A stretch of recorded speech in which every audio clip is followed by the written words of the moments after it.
Hey everyone, today we're going to dive into a unique aspect of Japanese nightlife that many international visitors are curious about, right after places like Osaka, Nagoya's Tachichinbo. When people travel to Japan, they often only think about big names like Tokyo or Osaka. But Japan's fourth largest city, Nagoya, also has its own distinctive subculture you can explore in its nightlife. That's where Tachichinbo comes in. Many of you might be surprised thinking, Nagoya has that too? Well, today I'm going to tell you everything about it. First, what exactly is Tachichinbo? It literally means standing person and refers to a system where you can directly negotiate and engage with women standing on the streets. There are no establishments or middlemen involved, so there are no intermediary fees.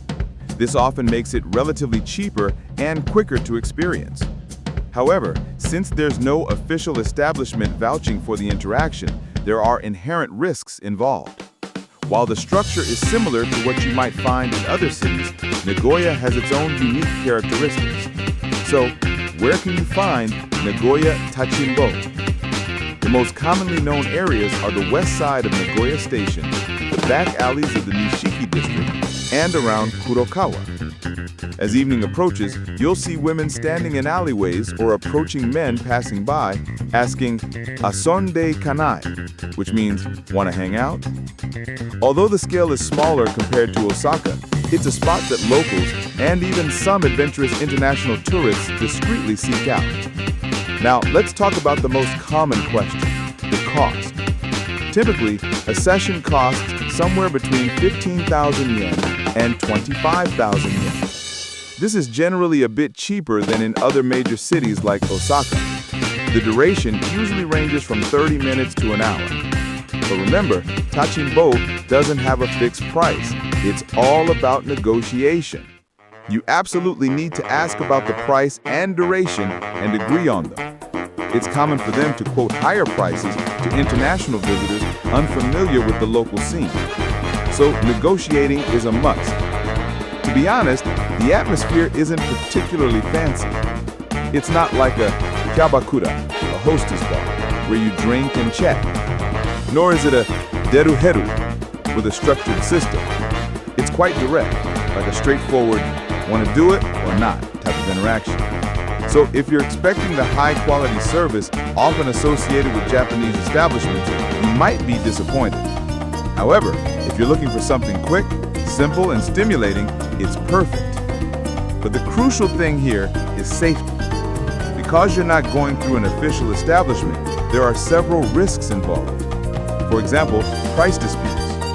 Imagine agreeing to 20,000 yen only for them to demand another 5,000 yen after it's over. There have also been cases of wallets being stolen.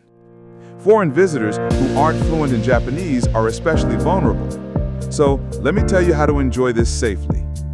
First, always confirm the price and time. Say something like 20,000 yen for 30 minutes, right? You need to be very clear and confirm before starting. Being vague will definitely lead to trouble. Second, avoid paying up front.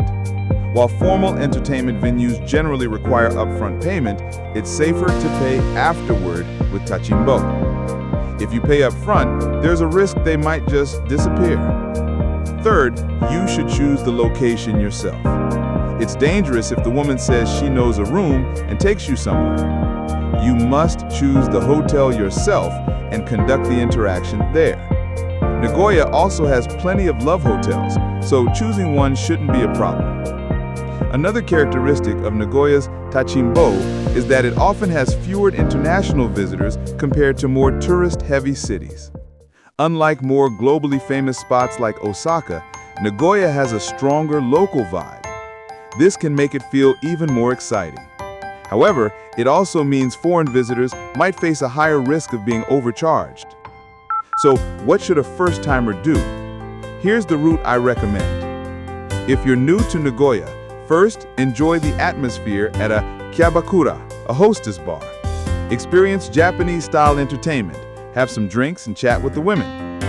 After that, use a service like deru-heru, a delivery health. The prices are clear, and international visitors can use them too. Then, if you still want more stimulation, the final step is to try Tachichinbo. This step-by-step approach is the safest way to go. Let's summarize. The fees for Nagoya Tachichinbo are typically 15,000 yen to 25,000 yen. The duration is 30 minutes to an hour, and the atmosphere is simple and direct. While smaller in scale than Osaka, it's relatively cheaper. Risks exist, but if you stick to these 3 rules, negotiating the price, insisting on post-payment, and choosing the hotel yourself, you can enjoy it safely. So, by now, you probably have a better idea of what Nagoya Tachichinbo is all about. If you're thinking of trying Tachichinbo in Nagoya, let me know in the comments. I also welcome requests for information on other Japanese nightlife cultures. Don't forget to hit that subscribe button and give us a like. Japan's nightlife runs deep.